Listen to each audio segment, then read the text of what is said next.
전 그렇게 보고 있습니다. 자, 대통령께서 오늘 새벽에도 또 이제 글을 X에 올려서 개혁은 외과 시술적 교정이 유용할 때가 많습니다라는 이제 제목으로 쭉 글을 올렸는데 그 내용 중에 핵심을 좀 이제 종합을 해보면 필요한 개혁을 하더라도 전체를 싸잡아 비난하며 모두를 개혁 대상으로 몰아서 빈대 잡자고 초가삼간 태우는 결과가 되지 않게 조심해야 된다.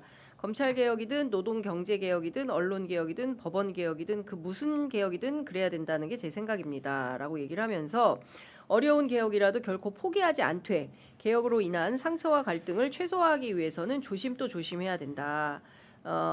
이런 겁니다. 개혁은 혁명보다 어렵다. 지난하고 번거롭고 복잡하다고 혁명을 할 수는 없다라는 것입니다. 국민통합과 개혁이라는 양립하기 어려운 두 과제를 모두 원만하게 이행하기 위한 나름의 고심의 결과임을 이해해 주시기 바란다. 이제 이런 겁니다. 힘들더라도 더디더라도 시간이 좀 걸리고 맞득치 않더라도 믿고 격려하며 든든하게 함께 가주시면 고맙겠다라는 당부의 말씀을 올린 거예요. 이 맥락의 기류는 지금 올라와 있는 정부안, 검찰 개혁과 관련된 정부안대로 통과를 좀 시켜달라 이런 당부로 들리십니까? 네, 저는 왜냐하면 여기까지 오는데도 네. 대단히 많은 논의가 있었어요. 네. 대단히 많은 대안 제시가 있었고 그걸 녹여내는 부분이 있었던 거예요. 네. 저희가 검찰 저도 대단히 문제의식을 많이 갖고 있어요. 특히 이 사람들이 권력과 관련해서 그리고 검찰 조직의 이익과 관련해서 어떻게 수사하는지를 그냥 몸소 체감했습니다. 거기에 대해서는 이론의 여지가 없어요. 저도 수사 기소 분리돼야 된다라고 거기에 대한 어떤 반대의 움직임은 또 얼마나 강력했습니까? 네. 사실 여기까지 오는 동안에도 정말 많은 이제 말씀을 드릴 기회가 있었는데 그러면 이제 그 기회가 저희가 온 거예요. 네. 정말 괘씸하죠. 정말 저도 신뢰하지 않습니다. 네. 그런데 그렇다고 공중분해할 수는 없는 거예요. 그리고 마음에 안 든다고 헌법에 있는 명칭도 못 쓰겠다고 할 수는 없는 거예요. 이를테면. 네. 그리고 거기에 대해서 당연히 개혁 대상인데 개혁 대상의 의견을 왜 청취하냐. 그럴 수 있어요. 그렇게 생각하실 수 있는데 이거는 기본적으로 범죄의 피해자를 구제하고 범죄자를 처벌하는 게 기본적인 거예요. 정치 검찰 이런 부분을 덜어냈을 때 그거는 그거대로 손질을 해야 되는데 네. 그 구도를 어떻게 안착시켜야 되는지에 대한 여러 논의가 있었던 거예요. 그리고 거의 다 왔는데 거기에 대해서 안 돼. 네. 뭐 하자는 거야. 라는 거는 사실 좀 이 대통령이 언급하신 외과 수술적인 정말 네. 피를 덜 흘리면서 정교하게 환부를 도려내는 게 필요한 거예요. 그리고 혁명할 것 같으면 다 때려 엎으니까 그거는 용이한 수단일 수 있죠. 저희가 가져갈 수 있겠죠. 개혁이 어려운 거예요. 네. 여기 의견도 저기 의견도. 지금 서로 이 국면에서 다 자기만 맞다라고 해요. 다 자기만 맞을 수 없고 다 자기만 맞는 걸 봉합해가지고 제도를 만들 수는 없는 겁니다. 전 대통령의 태도와 이 언급이 제일 이 국면에서 정확하다고 생각합니다. 네. 우리 신 변호사님은 어떻게 보십니까? 이를테면 지금 상황에서 뭐 이제 본인이 겪은 얘기 다 했어요. 성남 FC 뭐 등등. 아주 상세하게 예, 뭐 제3자 뇌물죄, 위증교사죄, 뭐 공선법도 나오고. 예, 공선법 예위 나오고. 검찰이 기소할 때마다 결국 법원이 법과 양심에 따라 무죄 판결할 걸로 믿었고 지금도 믿고 있다. 이제 이런 판단을 하고 계시는 거예요. 그러니까 이를테면 대통령의 판단은 이제 그 구더기 밉다고 장 못 담그는 방식은 안 된다. 뭐 저기 뭐야. 장독대를 그냥 함부로 깨버릴 수는 없는 거 아니냐. 이제 이런 주장. 구덕이 안 생기게 늘 들여다보고 관리해야 네, 된다. 하셨죠. 이제 이런 얘기를 한 건데요. 이제 지금 어쨌든 국회 법사위를 중심으로 해서는 지금 나와 있는 내용대로 하면 검찰권이 오히려 더 강화되기 때문에 이 정부와는 결국 검사들이 만든 것이므로 이거를 그대로 가면 검찰이 다시 또 부활하는 거다. 이런 주장을 하고 있는 겁니다. 근데 이제 그 주장의 모순이 뭐냐면은 사실 우리가 감정적으로 대처를 했을 때 과거에 좀 대표적인 사례가 박근혜 정부 때 세월호 사건 있었잖아요. 그때 해경 해체하고 1년 만에 다시 부활했거든요. 그러니까 그런 우를 범해서는 안 된다라는 것이고 네. 지금도 이게 논리적으로 말이 되지 않는 게 이재명 정부에서 지금 개혁을 하고 있는데 검찰권을 쪼갰는데 더 커졌다는 지금 이상한 논리 모순이 그 안에 농축돼 있어요. 그러면 둘 중에 하나죠. 이재명 정부가 무능하거나 아니면 검찰들한테 포섭돼가지고 사실 국민을 속인 거 아닙니까? 그럼 뭐예요 그러면? 무능한 거예요? 속인 거예요? 전 둘 다 아니라고 보거든요. 그래서 저는 정성호 장관께서도 이재명 정부의 검찰은 다르다라는 것이 우리가 다르니까 오만하게 막 할 거야 이게 아니고 다른 길을 가야 된다라는 저는 선언적 메시지로 들었고 네. 또 그렇게 하고 있다고 저는 지금 보는 거예요. 근데 여기에 대해서 검찰 개혁을 검찰 해체로 주장하시는 분들이 굉장히 많은 겁니다. 그러니까 이제 검찰 해체는 너무 쉽죠. 누가 와도 그냥 검찰청법 없애고 형사소송법 다 검사들 드러내고 다 도려내면 돼요. 그거 얼마나 쉽습니까? 근데 개혁은 어렵죠. 네. 반발도 있고 저항도 있고 올바르게 국민을 위해서 작동하도록 AS를 해야 되는 거거든요. 얼마나 어렵습니까? 그럼 한 번 한다고 될까요? 계속 구더기 안 생기도록 매일 가서 장독대 들여다 봐야 되는 거거든요. 네. 많은 분들이 정치 검찰 이야기를 하십니다. 저도 정치 검찰에 대해서는 저도 똑같은 문제 의식을 갖고 있고 다시는 이 나라에서 정치질을 못하도록 만들어야 된다는 생각이 드는데 과거의 정치 검사가 어떻게 컸죠? 윤석열 시대를 어떻게 만들었죠? 그러니까 결국에는 조국 대표가 민정수석 할 때 당시 법무부 장관 박상기 장관 시절에 그때 특수부를 다 늘려줬거든요. 그때 윤석열이 컸어요. 서울중앙지검장 하면서. 그러고 나서 또 언제 컸습니까? 대검찰청 앉힐 때 검찰의 주요 보직 8개 중에 7개를 특수부 일색으로 다 줬거든요. 근데 사실 이제 대한민국의 이제 검찰의 역사를 들여다보면 뭐 문재인 정부 때 이게 확 비대해졌다기보다는 노무현 정부 아니, 그렇죠. 때도 그렇고 그래서 뭐 사실 하나만 더 마무리를 지으면 그러고 나서 윤석열이 깽판을 쳤잖아요. 그거 안 바로잡고 문재인 대통령이 임기 말에 문재인 정부의 검찰총장은 윤석열이라고 힘을 실어줬기 때문에 네. 그때 행정소송에서도 윤석열이 이기면서 그랬죠. 뜬 거예요. 맞습니다. 그러니까 구더기가 생기는 거를 장독대를 안 들여다봤고 오히려 그 구더기를 키운 셈이죠. 그때 당시에 문재인 정부의 검찰 개혁에 대한 문제 제기와 책임론이 있는 거다. 그렇죠. 네. 근데 거기에 대해서 우리가 반성과 성찰을 하지 않고 구더기가 생겼으니까 그냥 장독대를 부셔버리자. 네. 이렇게 나오는 건 저는 맞지 않다고 보는 거예요. 그리고 또 하나는 이게 과거에 그럼 방향이 어떻게 잘못됐냐? 네. 오히려 특수부를 확대하면서 형사부를 경찰대 출신들의 경찰들과 나눠 먹기를 한 게 지금의 이 형사부 시스템이거든요. 그러니까 지금은 특수부 개혁도 안 돼 있고 형사부 개혁도 안 돼 있는 거예요.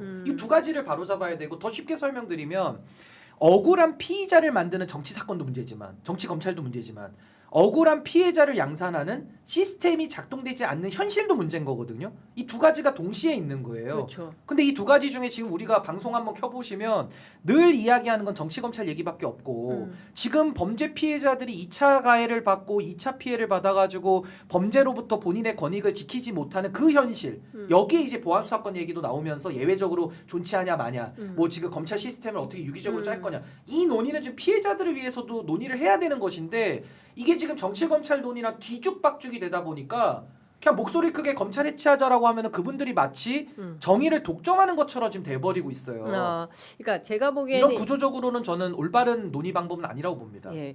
그러니까 중요한 포인트는 이런 것 같아요. 그러니까 사실은 이 검찰 개혁 문제는 DJ 때부터 얘기가 있었어요. 오래됐죠. 30년은 좋게 지난 이슈입니다. 그래서 DJ 때 가장 그 검찰을 견제할 수 있는 새로운 수단이 필요하다고 해서 공수처가 필요하다는 논의가 그때부터 시작된 거예요. 1996년부터.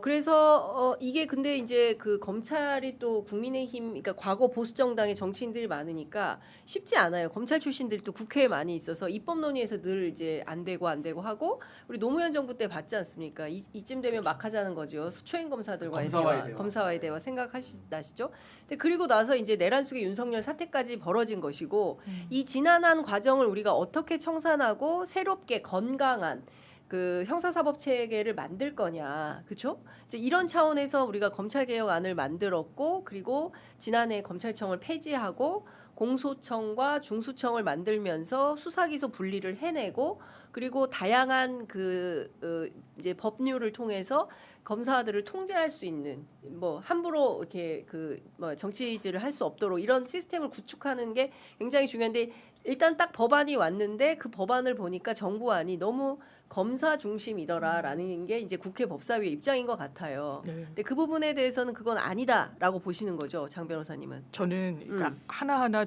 엄청 제대로 따져보진 않고 언론을 통해서 그분들의 이제 문제의식을 접했고 거기에 대해서 이를테면 재임용 제도 같은 것도 이제 나온 거예요. 네. 그게 어떻게 보이냐면 지금 이제 수사에 공백이 있어서는 안 된단 말이에요. 이거는 이 피해자들 범죄 피해자들 때문에 그런 거예요. 다른 이유가 없는 거예요. 네. 그런데 지금부터 검찰이 피해자들. 근데 옛날부터도 근데 네. 검찰이 직접 공소장 안 써서 와이프가 공소장을 더 잘 쓰네 뭐 이런 이야기들이 있었어요. 왜냐하면 그 위에 예. 잘 보여야 되고 또 예. 계장님들 거기 수사관들이 수사하고 검찰 마지막에 이렇게 하고 이제 그런단 말이에요. 네. 그리고 거의 90% 이상 검찰로 고소장 보내도 검경 수사권 조정 이전에도 거의 그냥 기계적으로 본인들이 먼저 핸들링하지 않을 거라고 생각해서 경찰로 수사지 내려보내고 이제 그랬었던 거예요. 그러면서 이제 지체되고 이랬던 부분 그걸 이제 제도적으로 잘 보완하면서 여기까지 왔다라는 거고. 그런데 지금 당장 이 검찰의 수사 권한은 없어지는 거예요. 그리고 공소 유지라는 것도 상당히 중요해요. 네. 저희가 실무에서 공소 담당 검사들 지금 이제 공소를 하는 검사들이 대단히 사건에 대한 이해도가 떨어지는 경우들이 너무 많아요. 그래서 또 저연차를 또 보내기도 하고 왜냐하면 자기가 수사한 거 아니거든요. 기계적으로 받아가지고 공소 유지만 하니까 실무에서는 검사님 괜찮으시면 저희가 증인신문 써서 보실 수 있게 드릴게요. 그냥 읽어달라는 거예요. 왜냐하면 사건 그렇게 파악해가지고 변호사만큼 그렇게 열과성을 다해서 못하니까 구조상 무능력 해서가 아니라 네, 네. 이제 그런 부분이 있어요. 그런데 어쨌든 공소 유지를 하는 건 범죄 피해자를 구제하겠다는 절차거든요. 거기에 대해서 이제 공백이 없어야 되고 지금 검사들이 검사 타이틀도 자기들한테는 좀 소중하니까 네. 공소청에 있고 싶다라는 거잖아요. 그리고 아니면 이제 나가겠다는 거고 중수청으로는 이원제 하는 네, 것도 예. 그거는 이제 안 하기로 했으니까. 했고, 예.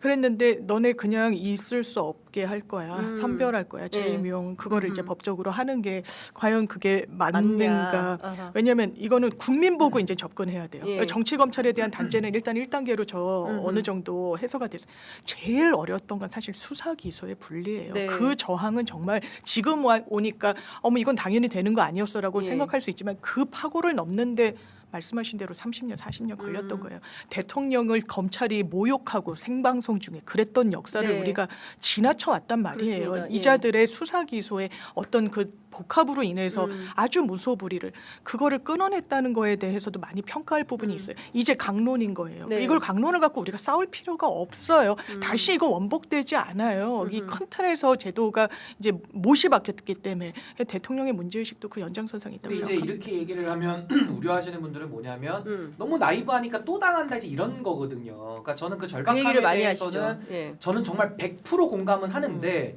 방법론은 그렇게 갈 수가 없는 거예요. 예를 들어 우리가 의사들도 뭐 비유하자면 의료과실로 처벌받는 의사들이 있거든요. 물론 네. 처벌도 약해서 문제지만 그렇다고 해서 우리가 병원들 다 문 닫게 만들 수는 없잖아요. 그러니까 이거는 너무 그냥 기본적인 말씀을 드리는 거고 또 하나는 수사 기소가 검찰에 독점되어 있던 것이 문제고 윤석열 같은 검사를 안 걸러낸 게으름이 문제잖아요. 그럼 지금은 이제 검찰 개혁의 방향은 뭐가 문제냐? 네. 기소권은 검찰에 독점시켜 놓고 수사권은 행안부, 네. 수사본과 경찰, 그렇죠. 중수청 거기에 네. 또 독점을 시켜 놓는다는 거예요. 그러면 물론 더 큰 독점이 문제니까 뭐 차악인 독점 아니냐라고 할 수는 있지만 결국 기소 단계에서도 독점이니까 또 그 폐해가 나오고 수사 단계에서도 독점돼 있으니까 또 그 폐해가 나오면 이중의 폐해가 나오는 거예요. 그럼 어떻게 해야 되느냐? 경찰의 수사 독점에 대해서도 네. 경수완독이 되지 않도록 검찰이든 어느 기관이든 계속 견제와 균형을 해줘야 그러니까 되고 저도 그거거든요. 또 하나는 예. 수사 기소 독점도 네. 기소 독점도 지금 검찰에 대해서 기소 독점 얘기를 더 해야 되잖아요. 이게 다 돼야 이제는 검찰 개혁이 국민을 위한 검찰로 거듭나는 마무리가 되는 거라서 저는 네. 지금 경찰 수사 독점, 검사 기소 독점, 저는 심지어 검사들 중에 일정 직급 이상은 전 변호사 개혁 제한이나 피선거권 박탈도 저는 논의해봐야 된다고 봐요. 네. 근데 이런 얘기도 안 하고 있기 때문에 저는 여기서 제일 빠진 게 안타까운 게 뭐냐면 정치 수사만 너무 과잉대표되고 있고 마치 우리들의 이야기 네. 우리들이 정말 고소장 써서 피해자로서 경찰서에 가서 지금 어떤 일들이 벌어지고 있는지가 언론에서도 많이 부각이 안 되고 있어요. 그러니까 그거는 그냥 뭐 통상의 범주라고 생각하는데 신 변호사님이 현장에서 보기엔 사실 이게 더 심각하다. 아니 이거는 정말 현장에 다 같이 우리가 가볼 수만 있으면 다 손잡고 가면 좋은데 이게 네. 사실은요 지금은 내일이 아니거든요. 근데 우리 이웃들이 이런 일을 당하고 있어요. 근데 어느 날